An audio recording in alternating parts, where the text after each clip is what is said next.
하나님의 말씀 구약성경 시편 127편 1절로 5절까지의 말씀입니다. 시편 127편 1절로 5절까지의 말씀. 여호와께서 집을 세우지 아니하시면 세우는 자의 수고가 헛되며 여호와께서 성을 지키지 아니하시면 파수꾼의 깨어 있음이 헛되도다. 너희가 일찍 일어나고 늦게 누우며 수고의 떡을 먹음이 헛되도다. 그러므로 여호와께서 그의 사랑하신 자에게 잠을 주시는도다. 보라, 자식들은 여호와의 기업이요 태의 열매는 그의 상급이로다. 젊은 자의 자식은 장사의 추식의 화살 같으니 이것이 그의 화살통에 가득한 자는 복되도다. 그들이 성문에서 그들의 원수와 담판할 때에 수치를 당하지 아니하리로다. 아멘. 아멘. 주권자 하나님이라는 말씀을 드리겠습니다. 여러분, 이번 우주에서 가장 귀한 분은 우리 하나님이십니다. 그리고 그 하나님을 아는 지식이 가장 귀한 지식입니다. 하나님의 백성인 이스라엘 백성이 하나님을 알지 못해서 망하게 되었다고 성경은 말씀하고 있습니다. 호세아 4장 6절에 이렇게 말씀하셨지요. 내 백성이 지식이 없으므로 망하는도다. 지식이 없으므로 망하는도다. 여기에 지식은 하나님을 아는 지식이 없었다는 말입니다. 우린 하나님을 아는 지식이 있어야 합니다. 힘써 하나님을 알려고 노력하라고 호세아 6장 3절에 말씀하십니다. 그러므로 우리가 여호와를 알자. 힘써 여호와를 알자. 하나님을 바로 아는 것, 우리 주 예수 그리스도를 바로 아는 것이 곧 영생이라고 우리 주님이 말씀하셨지요. 요한복음 17장 3절의 말씀입니다. 영생은 곧 유일하신 참 하나님과 그가 보내신 자 예수 그리스도를 아는 것이니라. 영생이 뭐냐? 구원이 무엇이냐? 하나님과 그 아들 예수 그리스도를 아는 것이라고. 바울은 하나님을 아는 지식을 얻고 모든 것을 배설물로 여겼다고 빌립보 3장에서 말씀하고 있습니다. 자, 그러면 우리가 어떻게 하나님을 알 수 있습니까? 우리가 하나님을 알 수 있는 것은 하나님 자신이 우리에게 하나님을 나타내실 때 알 수 있습니다.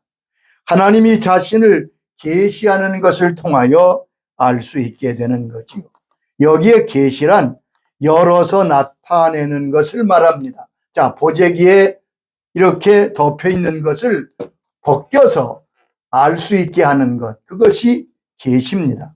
하나님은 두 가지 계시를 통하여 하나님 자신을 우리에게 나타내 보이셨습니다. 첫째는 자연 계시입니다. 하나님이 세상을 다 창조하셨지요. 하나님이 지으신 모든 창조를 통해서 모든 만물과 우주의 질서를 통해서 하나님을 알 수 있습니다. 아멘. 즉 자연 속에 하나님을 나타내셨습니다. 로마서 1장 20절에 그 말씀이 있습니다. 창세로부터 그의 보이지 아니하는 것 곧 그의 영원하신 능력과 신성이 그가 만드신 만물에 분명히 보여 알려졌나니 그러므로 그들이 핑계치 못할지니라. 여기 보면 만물에 하나님의 모습, 하나님이 알려졌다. 마치 화가가 그림 안에 화가의 의지가 나타나는 것처럼 만물의 자연을 통해서 하나님을 보게 됩니다. 두 친구가 낙타를 타고 사막을 여행하게 되었습니다. 한 친구는 예수를 잘 믿는 하나님의 사람이고 그 친구는 무신론자예요. 하면 계속 걸으면서 낙타를 타고 가면서 전도합니다. 하나님이 살아계시다고. 그런데 이 친구는 부인합니다. 우주를 보라고. 그런데 끝내 반박을 하고 받지 않습니다. 이제 한가운데서 사막 한가운데서 텐트를 치고 밤에 잠을 자고 아침에 일어났습니다. 근데 아마 이렇게 묶어놓았던 낙타들이 막 돌아다녔던 것 같아요. 그 친구가 나갔다 오더니 아니 밤새 낙타들이 돌아다녔나 봐. 너는 자는데 어떻게 하느냐. 나가보라고. 발자국이 거기 막 있다고. 마침 태양이 떠오르는 것을 보았습니다. 그때 그 친구는 이렇게 외쳤습니다. 자, 보아라. 저기 하나님의 발자국이 있지 않느냐. 자연 계시가 하나님을 나타내는 계시입니다. 두 번째는 특별 계시를 통하여 하나님이 자신을 나타내 주셨습니다. 예수님은 이 땅에 오신 하나님이십니다. 하나님이 누구냐? 곧 예수 그리스도께서 하나님이신 거예요. 아멘. 한 번은 빌립이 이렇게 말씀드리지요. 선생님, 우리에게 아버지를 보여주시옵소서. 그러면 족하겠나이다. 이때 요한복음 14장 9절에 주님께서 이렇게 말씀하셨습니다. 나를 본 자는 아버지의 일 보았거늘 어찌하여 아버지를 보이라 하느냐. 나를 본 자는 아버지를 보았거늘 나와 하나님은 하나라고 말씀했습니다. 그리고 성경을 통하여 하나님은 우리에게 자신을 알려주셨습니다. 성경은 우리 하나님을 밝히 알려주는 계시의 책입니다. 성령께서 조명하셔서 우리는 성경을 통하여 하나님을 만나 뵙게 됩니다. 어거스틴은 그런 말을 했습니다. 하나님은 성경 속에서 우리를 기다리신다고요. 자, 그러면 하나님은 어떤 분이십니까? 여러분, 우리 하나님에 대해서 다 알 수는 없지만 그러나 분명하고 확실한 성경에 나타나고 말씀하신 진리를 우리는 가슴 깊이 새기고 그 진리 위에 서야 할 것입니다. 하나님은 만물의 주인이십니다. 이 세상 모든 만물을 지으셨습니다. 여러분, 하나님이 주인이시고 주권자라고 하는 이 신앙이 매우 중요합니다. 그분은 창조주시며 주인이십니다. 이것을 명심해야 됩니다. 우리가 종종 내가 주인이고 하나님을 손님처럼 대접하는 태도가 있을 수 있습니다. 여러분, 반드시 그것은 버려야 되는 태도입니다. 아멘. 하나님 우리 주인이시며 만물의 주인이십니다. 그러므로 모든 주권이 하나님께 있습니다. 하나님은 단순히 나를 도우시는 분이 아니십니다. 하나님은 주인이시며 주권적인 왕이심을 알 수 있습니다. 온 우주의 주인이십니다. 이 주권 신앙이 확립되어야 우리의 신앙은 바른 토대 위에 서게 됩니다. 아멘. 사도행전 4장 24절에 이렇게 말씀했습니다. 그들이 듣고 한 마음으로 하나님께 소리를 높여 이르되 내 주제여 천지여 바다와 그 가운데 만물을 지으신 이시오. 천지와 바다와 만물을 지으신 하나님이라고. 하나님은 모든 것을 만드실 뿐 아니라 모든 것을 다스립니다. 그걸 섭리라고 합니다. 섭리하시는 것은 하나님이 창조하신 지으신 그 모든 세계를 다스리시고 보존하시는 것을 말씀합니다. 하나님은 만물을 오늘도 계속하여 존재하게 하시고 다스리시고 통치하십니다. 시편 103장 19절에 이렇게 말씀하셨지요. 여호와께서 그의 보좌를 하늘에 세우시고 그의 왕권으로 만유를 다스리시는도다. 보좌의 하늘에 두시고 왕권으로 모든 만물을 통치하신다. 우리는 하나님의 은혜와 능력으로 살아가는 존재들입니다. 사도행전 17장 28절에 말씀했습니다. 우리가 그를 힘입어 살며 기동하며 있느니라. 우리가 그를 힘입어 살며 기동하며 있다고. 아멘. 히브리서 1장 3절은 더 확실하게 말씀합니다. 그의 능력의 말씀으로 만물을 붙드시며 만물 하나님 붙들고 계시다고요. 여러분, 자연스럽게 움직이는 게 아니에요. 이 모든 우주와 만물 자연을 하나님이 그의 말씀으로 붙들고 계십니다. 또한 하나님은 역사의 주인이십니다. 역사는 인간이 그 뜻대로 그려가는 그러한 것이 아닙니다. 역사의 주인은 하나님이십니다.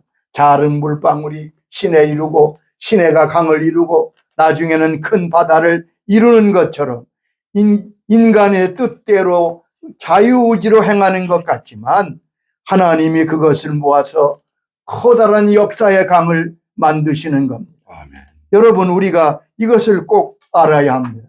역사는 사람의 뜻이나 의지로 만들어지지 않습니다.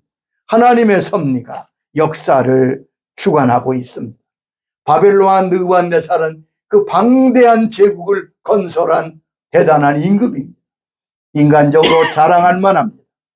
한 번은 그가 자기의 큰 제국을 보며 이렇게 크게 외치며 자랑했습니다. 다니엘 4장 30절에 이렇게 외쳤지요. 이 큰 바벨론은 내가 능력과 권세로 건설하여 나의 도성으로 삼고 이것으로 내 위엄의 영광을 나타낸 것이 아니냐. 이 바벨론은 내 능력으로 크게 건설하였다고 큰 소리를 칩니다.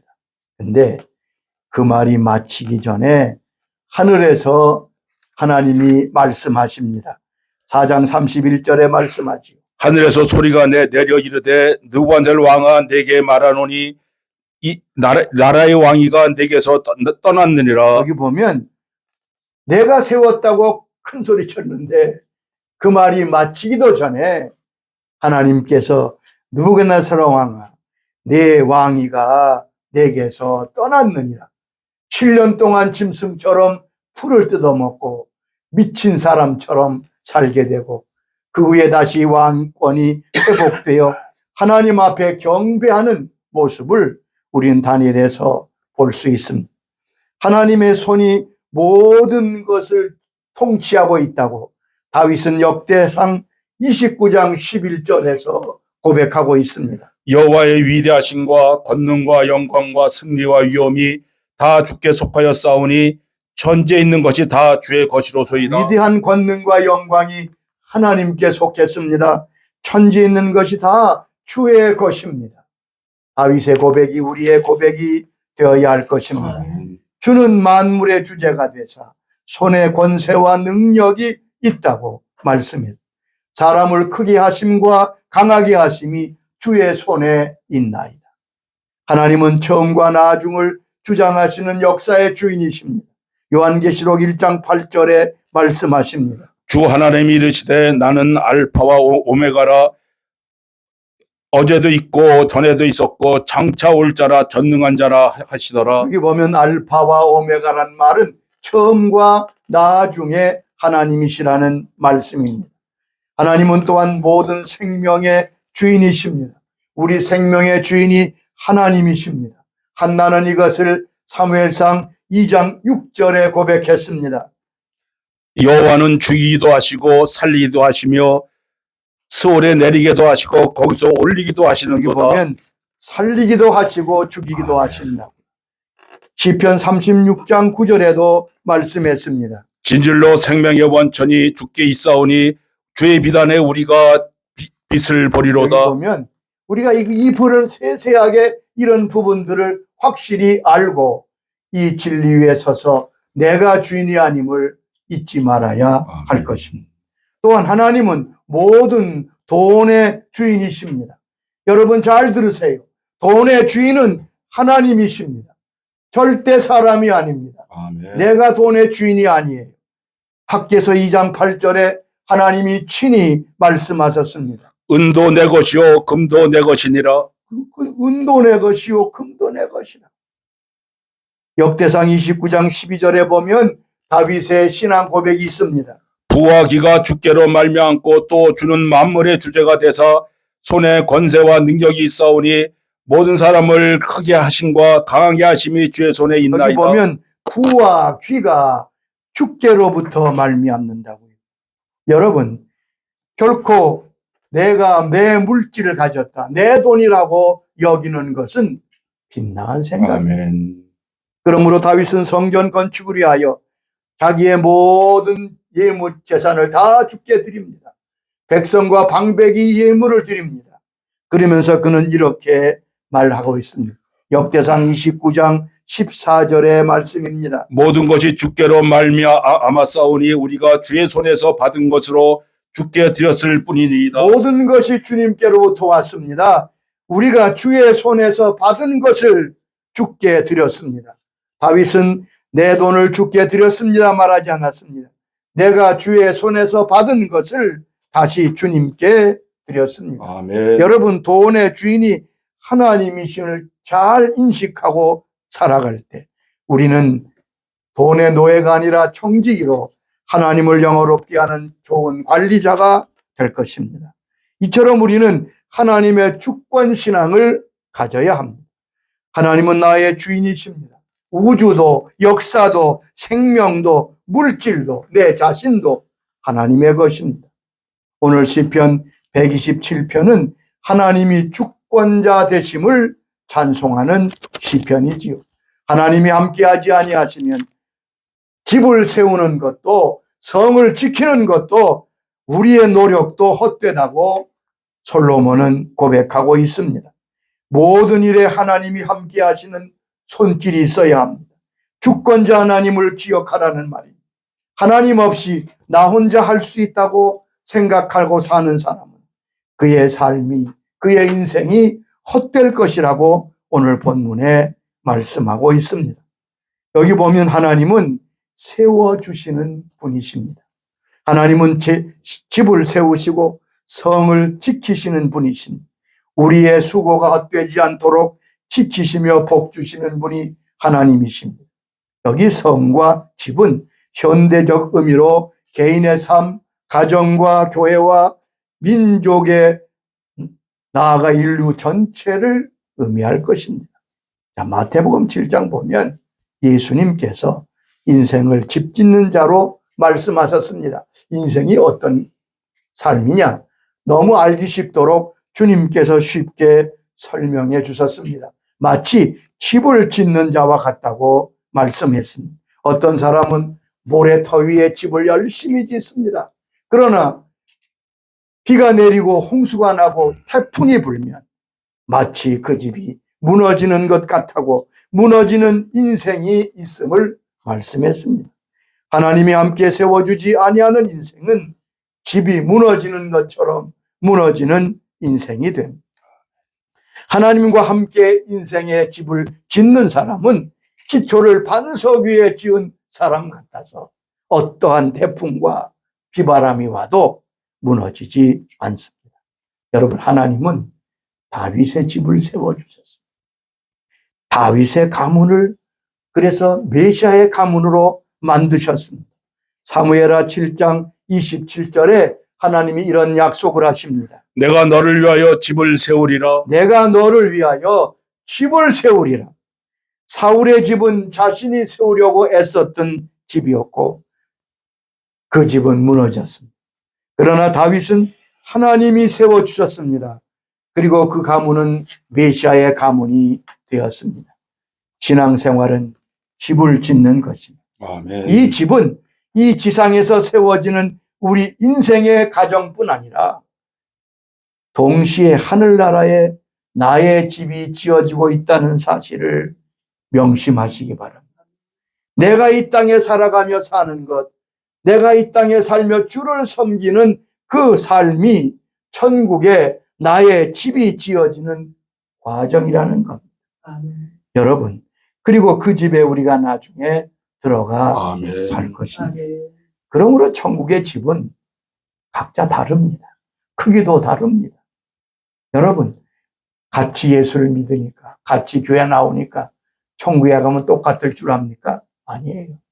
내가 이 땅에서 믿음으로 얼마만큼 바로 살았냐에 따라서 천국의 집이 지어진다는 말이에요.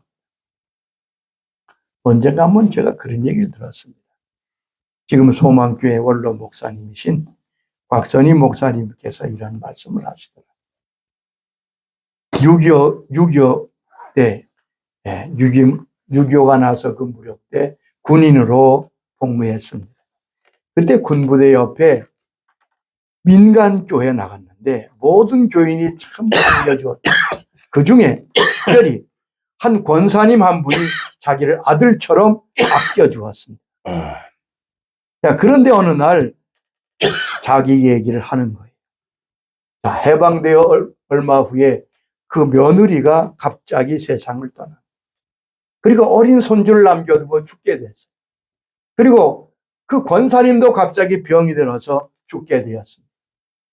자, 그런데 그 권사님을 장례하려고 이렇게 염을 하는데 유난히 가슴이 따뜻한 거예요. 심장이 따뜻해서 혹시 모르겠다 싶어서 장례하지 아니하고 기다렸습니다. 그리고 며칠 만에 이 권사님이 깨어났습니다. 그리고 하늘나라 갔다 온 얘기를 하는 거예요. 이 권사님이 지금 직접 자기 체험을 얘기하는 거예요. 내가 천국에 가서 주님을 뵙고 주님께 이런 하소연을 했답니다. 예수님, 내 며느리도 데려가시고 나까지 데려오면 우리 손자는 누가 키웁니까? 제발 좀 은혜를 베푸셔서 우리 손자가 자랄 수 있는 동안 제가 기를 수 있도록 해달라고. 그래서 다시 살아오게 되었다고 그래요. 그분이 천국에 갔으니까 천사의 안내로 천국 여러 곳을 구경하게 되었습니다. 관심이 뭐겠습니까? 내 집이 어떻게 생겼나? 가보니까 정말 아름답게 지어지고 그 앞에 문패가 달렸는데 자기 이름이 있더래. 얼마나 기쁜지 모르겠어. 그리고 그 주위의 집들을 보는데 어떤 집은 아직 시작도 못했고 어떤 집은 짓다 말았고, 그러니까 여러 형태의 집들이 있더라. 천사에게 물었습니다. 저 집들은 왜 저런 형편입니까? 그랬더니 천사가 그러더랍니다. 저 지상에서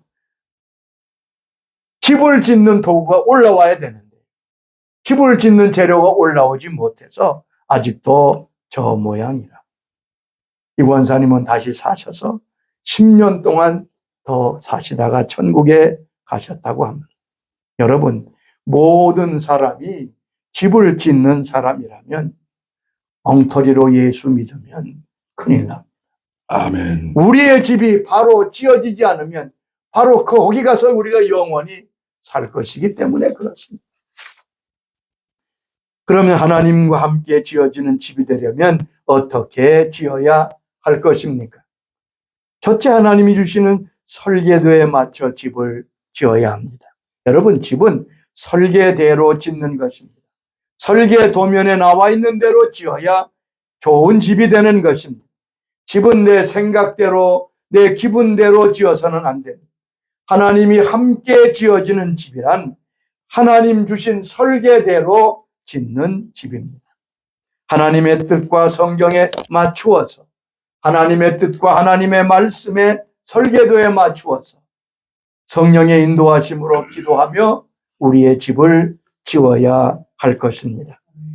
집을 세우는 하나님의 말씀에 순종할 때 우리 하나님이 우리의 집을 함께 지어주십니다.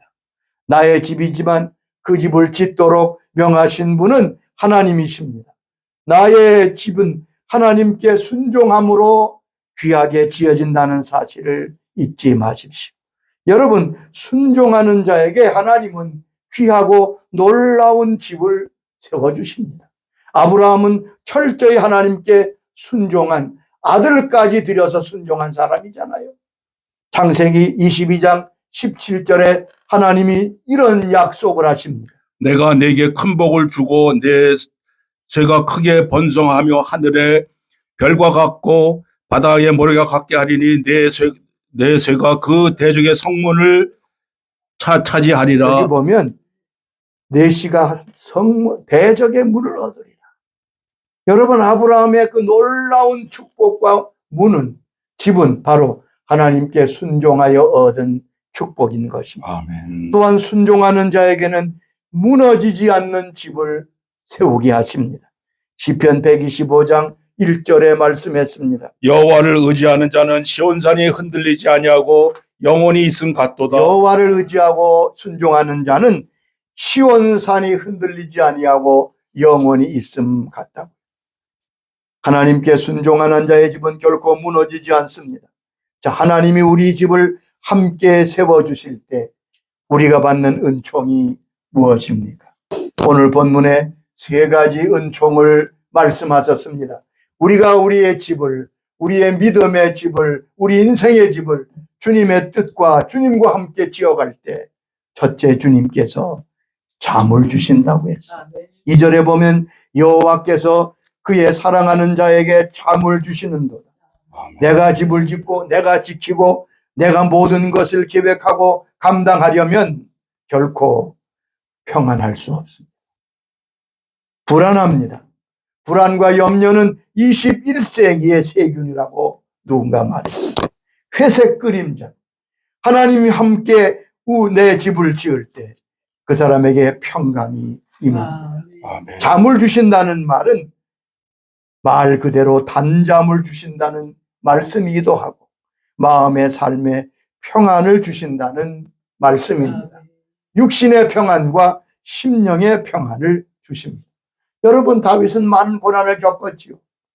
압살롬 자기 아들이 반역하여 울면서 기드론 시냇가를 지나는 참담한 때가 있었습니다. 시편 3편은 그때 다윗이 지은 시입니다. 근데 시편 3장 5절에 이렇게 말씀했습니다. 내가 누워 자고 깨었으니 여호와께서 나를 붙드심이로다. 천만이 나를 둘러 치려하여도 나는 두려워하지 아니하리. 아멘. 보세요. 내가 누워 자고 평안이 일어났다고요. 천만이 나를 둘러 치려하여도 나는 두렵지 않다. 왜? 하나님이 그에게 반잠을 주셨기 때문에 그렇습니다. 두 번째는 후손이 복되게 하신다고 말씀했습니다. 내 인생과 믿음의 집을 주님과 함께 지을 때 하나님께서 우리의 후손을 복되게 하신다고 말씀했습니다. 3절 4절에 보면 하나님의 주시는 축복이 그 후손에게 임한다고 말씀했습니다. 하나님과 함께하는 사람은 반드시 그 후손이 복을 받습니다. 여러분, 성경을 잘 보세요. 하나님의 복의 특징은 그 당대보다 그 후손에게 중점이 있음을 알 수 있습니다. 보세요. 하나님을 잘 섬겼던 사람들의 후손은 하나님이 반드시 기억하시고 축복하시며 붙드십니다. 당대로 끝나는 신앙이 있는가 하면 계속 계승되는 신앙이 있습니다. 하나님이 함께 하시는 인생은 복되고 후손이 은총을 받는다고 약속합니다. 다시 사울의 집과 바울의 집을 비교해 보세요. 모두 다 왕가의 가문입니다. 그런데 이 두 가문의 역사가 사무엘하 3장 1절에 기록되어 있습니다. 사울의 집과 다윗의 집 사이에 전쟁이 오래매 다윗은 점점 강하여 가고 사울의 집은 점점 약하여 가니라. 다윗의 집은 점점 강하여 가고 다윗의 후손들은 점점 강성해지고 사울의 집은 점점 약하여 없어져 버렸습니다. 여러분, 우리가 주를 잘 섬기고 주님과 함께 동행하고 하나님의 주권을 인정하고 순종할 때 하나님은 우리 후손들을 기억하시고 붙드실 것입니다. 세 번째는 수치를 당하지 않겠다고 약속했습니다. 5절 보면 저희가 원수의 성문에서 그들의 원수와 담판할 때에 수치를 당하지 아니한다고. 하나님이 함께하는 인생은 결코 수치를 당하지 않습니다. 아멘. 하나님이 지켜주시고 높여주시기 때문입니다. 여러분, 다니엘은 바벨론에 포로 잡혀갔잖아요. 포로가 누굽니까? 가장 비천하고 가장 자유 없고, 여러분, 포로가 무슨 행복이 있습니까? 그런데 보세요. 가장 수치스러운 포로였지만 하나님이 그와 함께 하실 때 그는 도리어 자기를 잡아간 모든 메데파사와 바벨론의 총리가 되어 하나님께서 그를 영광스럽게 하셨습니다. 여러분, 다윗이 수치를 당한 적이 없습니다. 또한 다니엘이 수치를 당한 적이 없어요. 왜요? 그는 하나님과 함께 자기 인생을 지었던 사람이기 때문에 그렇습니다. 시편 25장 3절에 이렇게 약속하셨습니다. 주를 바라는 자들은 수치를 당하지 아니하려니와 주를 바라는 자는 수치를 당하지 않는다. 하나님 함께하는 사람은 자기 자신이 자기를 높이거나 자기가 스스로 자기의 입지를 세우지 않습니다. 하나님이 높여주시고 굳게 세우시기 때문입니다. 하나님의 주권을 인정하고 높여 드리십시다. 아멘. 그때 하나님 우리와 함께 하십니다. 하나님과 함께하는 믿음의 집이라야 무너지지 않습니다. 우리가 이렇게 고백해야 합니다. 하나님, 당신은 나의 주인이십니다. 나의 아버지인 동시에 왕이시며 나의 모든 것이 아버지의 것입니다. 우리가 이 하나님 주권 신앙에 굳게 설 때 우리는 세상 끝까지 승리하는 믿음의 대장부들이 될 줄로 믿습니다. 아멘. 아버지 감사합니다.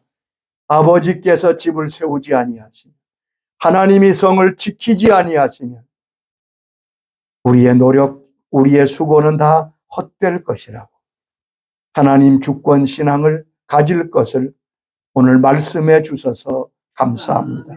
우리는 어리석게 종종 우리가 주인인 줄 알고 하나님을 우리를 돕는 분으로 여기는 참으로 어리석고 참으로 무지한 생각을 할 때가 너무 많았습니다. 하나님이 주인이시고 하나님이 주권자시고 우리는 그가 지으신 피조물이고 그의 백성이며 그의 자녀들입니다. 아버지 하나님, 우리의 심령 속에, 우리의 믿음 속에 하나님 주권신앙으로 굳게 서게 하여 주시옵소서. 모든 것의 주인이 하나님이심을 알고 오직 하나님을 영화롭게 하고 하나님의 이름을 높이는데 우리의 믿음에 초점을 두고 나아가게 하여 주시옵소서. 그래서 우리의 인생과 우리의 믿음의 집이, 그리고 하늘의 집이 주님과 함께 아름답게 지어지는, 무너지지 아니하는 반석 위에 세운 복된 믿음과 인생의 믿음의 사람들이 되도록 성령님 우리에게 은혜 주시고 역사하여 주시옵소서. 예수님의 이름으로 기도드리옵나이다. 아멘. 아멘. 아멘.